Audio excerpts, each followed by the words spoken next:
Que la paix soit avec vous. Assalamu alaikum à toutes et à tous et bienvenue pour cet épisode sur les soufis d'Andalousie, présenté par VSMF, Valeurs et Spiritualité musulmane de France. Région située au sud de l'Espagne, l'Andalousie est connue pour son métissage culturel et historique et abrite de nombreux monuments faisant écho au passé arabo-andalou.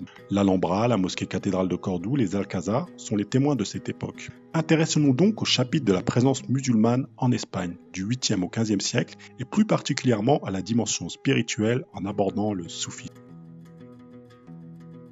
Parler du tasawwuf, de l'ihsan, du soufisme, sans aborder Ibn Arabi, ce grand maître soufi qui a influencé toute la pensée métaphysique, tant en islam que dans les autres traditions, n'aurait pas été correct. Né à Murcie, il a grandi à Séville où il étudia les doctrines métaphysiques, l'exégèse, la grammaire, la cosmologie. Et il rencontra d'ailleurs Ibn Rushd, plus connu sous le nom d'Averroès, dès sa prime jeunesse.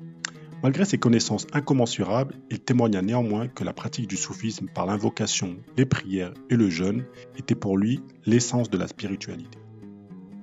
La transmission du savoir, de la vérité, s'est toujours faite par le biais d'une personne, d'une voix et d'un cœur. C'est ainsi qu'au fil des âges, les prophètes ont été les véhicules du message divin, et leur rôle était de conduire les hommes à leur origine spirituelle, dans la plénitude et la paix. Le maître spirituel, héritier mohammedien, a une fonction d'accompagnateur. Il transmet aux disciples l'influx spirituel.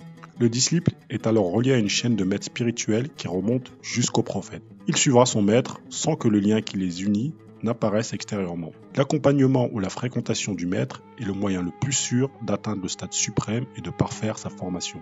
Loin des maîtres de la pop culture, l'apprentissage des disciplines musulmanes, l'exégèse, la jurisprudence et le soufisme s'est toujours fait par le biais d'un maître, autrement appelé shir en arabe, khoudja en turc ou pire en persan.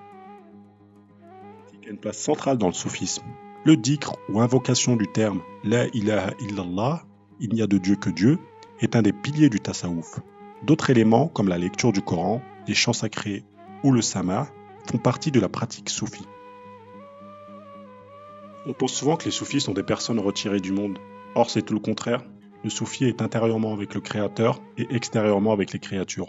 C'était le cas d'Abu Haja Youssouf, qui gagnait sa vie en travaillant de ses mains comme ébéniste, et ce jusqu'à un âge avancé.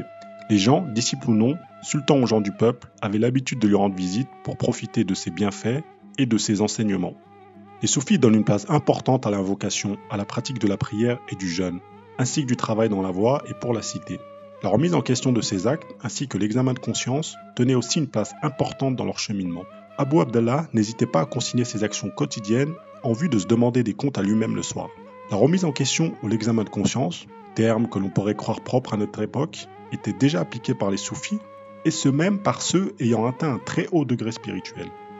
L'enracinement était considéré comme très important dans la voie. Il était obligatoire de remettre en cause sa sincérité à chaque étape de son cheminement, se remémorer le but et l'objectif initial qui est la recherche de la vérité, et se dire que l'on s'engageait dans une course de fond et non pas dans un sprint.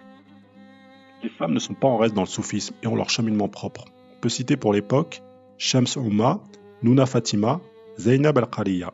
Dans le soufisme, les femmes peuvent aussi bien être des disciples que des femmes réalisées avec un statut de shir, pouvant éduquer les disciples et les mener jusqu'au plus haut degré de la spiritualité. Merci à toutes et à tous, assalamu alaikum et à très bientôt pour un nouvel épisode sur la chaîne VSMF.